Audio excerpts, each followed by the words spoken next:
So, background for context.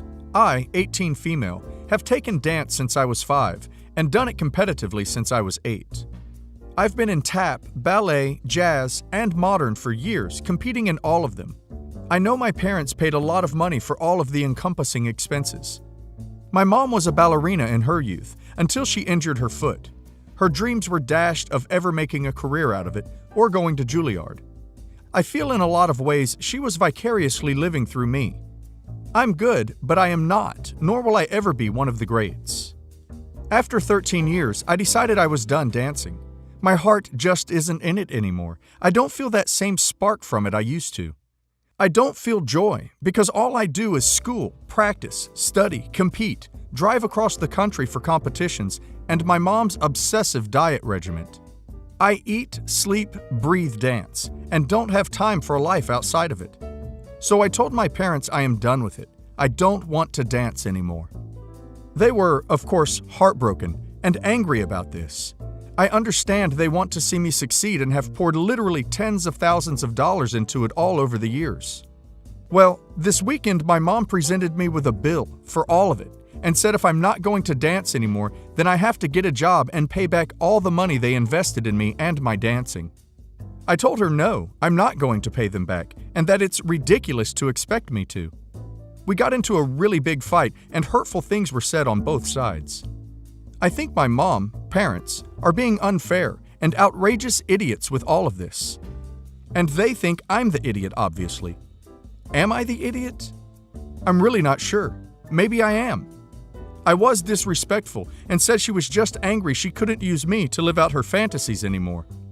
Edit. I should add for context I tried out for Juilliard last summer and was accepted, offered a scholarship as well.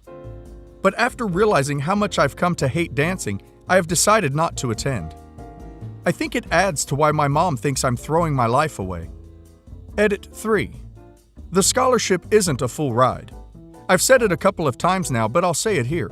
The scholarship offer would have covered about half the tuition costs. So my parents, if I would have lasted the year, because it's extremely competitive, forked out around $20,000 USD.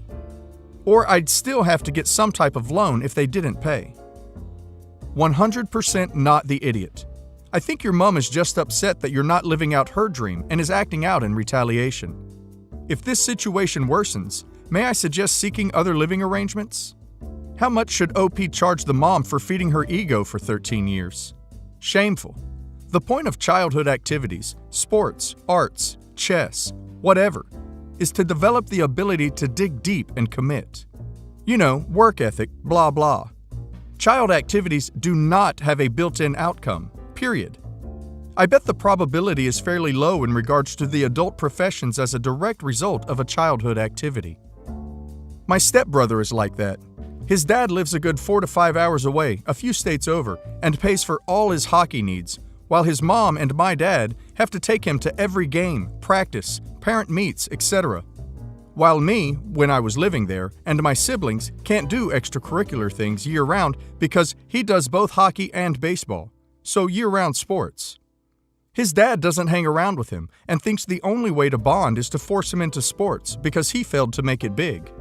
My dad, not that it affects me, is exhausted and drained and can't spend time with his blood children because his stepson's dad and wife's parents fund his sports and their vacations. But that means that my dad, stepmom, and stepbrother are only invited to the vacation. Sometimes my full-blood sister because they're the same age and adore her. My step-grandparents still owe me and my brother a vacation because a few years ago they took the younger ones across the U.S., Maine to California, and into the West Coast Canada for a skiing trip. My brother and I were discussing what we'd want to do, and my dad said that's not going to happen unless one of us doesn't go and let my stepbrother take one of our places. I understand that my stepbrother is their blood relative, but honestly, I'm alienated from my dad for multiple reasons. But when I needed him, he was too invested in my stepfamily to be there. So my boyfriend, 26 male, and I, 23 female, have been dating for the past 5 years, and we were in a very serious relationship. We also belong to very different religious groups. He is Hindu, and I am Catholic. I should mention that we are also from a very family-oriented, conservative country, And marriage is not just a union of individuals, it's a union of families as well. He had taken me to meet his parents about a year ago. They said they will never let him marry me as I used to eat beef, and eating beef is a big no-no in Hinduism. His sisters, however, like me a lot. Both of us were heartbroken over it, but we realized that there really was no fighting it, as separating from his family was out of the question. My only family, my dad, is totally fine with me marrying him. The problem is his family. Now, his parents have found a nice Hindu girl for him to marry, and the wedding is in June, this year. We are still together because we want to savor whatever little time we have with each other. This situation is very unfair, but I don't blame him. We will break up before the wedding. So, his sisters have sent me invitations to the wedding and asked me to respond. They included that me being there would give my boyfriend some support as he is struggling a lot. I refused because it would be too painful for me to see him get married to someone else. I called him and asked if he could have seen me get married to someone else. He said he would if it made me feel better. He also said that it was my choice if I want to attend or not. Now I am thinking how alone he would feel at the wedding. I feel like a selfish person. Am I the idiot for refusing to see my boyfriend get married to someone else? Edit info. My country is India. Parents are put on a pedestal. If he leaves his family, it would crush him both emotionally and socially. It isn't my boyfriend that is asking me to go, it's his sisters. My boyfriend says it's my choice whether to come or not, but he has also said that it would make him feel better. He didn't say it to guilt me or anything, but I feel guilty anyway. The fact that we're prolonging our relationship is mutual. It's not cheating because he hasn't met with her, and it isn't decided in concrete that he is going to marry her. We are just talking on the phone every night and trying to get some closure from each other. We will end this as well before he meets her. We will be completely no contact a few days before he meets her. Complete breakup.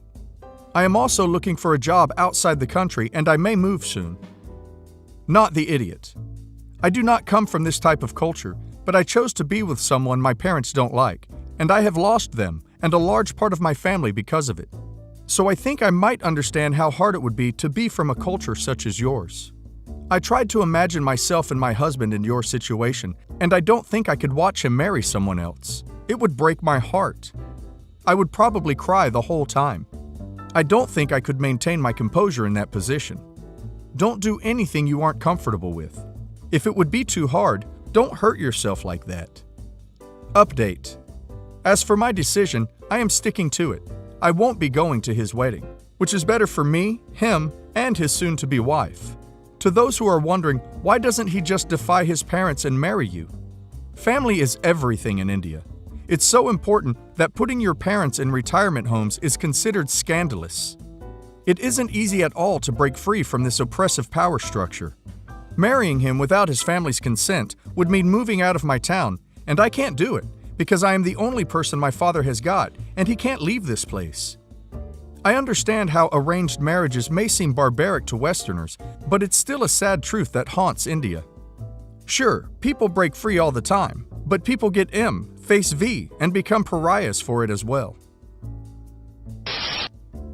I got married last weekend in my parents' house, which has been in the family for generations.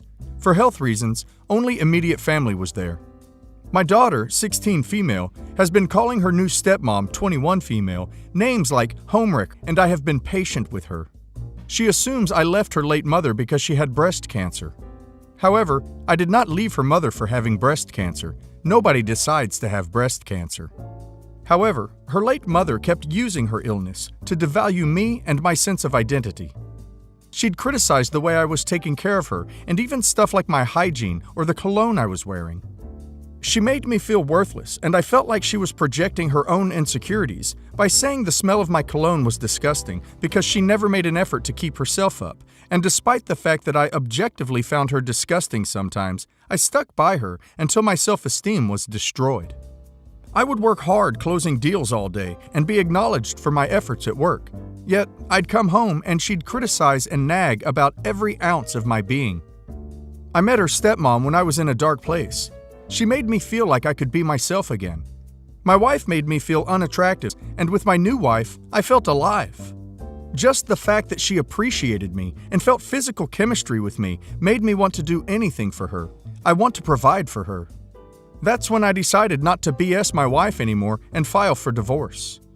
Since then, my daughter's relatives from her mom's side had been poisoning her against me. Last weekend, when I and her stepmom went to the site of the wedding early, we expected to see her drive to the wedding later. But instead, she ended up going to stay with her aunt. Everybody asked where she was, and there was chaos from my side of the family locating her. As punishment, I took her car and allowance away, and have taken her phone away until I feel that she can learn to be respectful towards someone I very much love. And that it will be impossible for her to do that if she keeps having to hear from her late mom's side of the family. My parents have called and said that I was being too harsh. However, even when things are tough, I feel I cannot let a child of mine believe they can just do whatever they want. Am I the idiot? Yes, you are the idiot. You cheated on her mother. Regardless of the situation, that's all she sees. She doesn't know your marriage problems. All she knows is that you left her mother for another woman. On top of that, you're marrying said woman when your 16-year-old daughter is still trying to deal with her mother's passing. Of effing course she didn't want to go. You are the idiot for not trying to be more understanding of your daughter, for trying to force her and then punishing her. Edit. Also, hold the ducking phone. Somehow I completely missed that your new wife is 21? That makes it worse. She's only 5 years older than your daughter. They're close in age, and you're still confused about her behavior? Holy cow, I can't even. New wife is probably a gold digger. He said she made him want to provide for her. Like what? Me, 25 female, and my fiance, 28 male, have been together 6 years and have a little boy who is 2. I am an only child, and my fiance has 4 sisters. For context, I've never had a strong relationship with any of them, not through lack of trying. They are extremely close and even bought houses next to one another. They kind of have a clique, and I'm tolerated, I guess, but not really accepted. They have often vocalized indirectly how they prefer fiance's ex, who cheated on him, which hurts. I've just kind of accepted how life is and try my best to build bridges where I can. The problem starts here. For my bachelorette party, we decided to book a weekend away to a hotel in a nearby country. I was super excited as I have never had a girls' trip. It works out to around $200 each for 3 nights, including flights. We booked it a year and a half in advance to give everyone a chance to save. So far, there have been no problems with anyone, except for sister-in-laws. They made comments on the hotel, location, etc., despite them being best in the area. Myself and my OH are working class and have to save for the wedding. This is our only luxury. His sisters, on the other hand, are all well off, married into money, and have multiple trips a year both with and without their kids. We agreed and the place was booked. Now, 2 months before the trip, one sister-in-law is insisting on bringing her child, the same age as our son.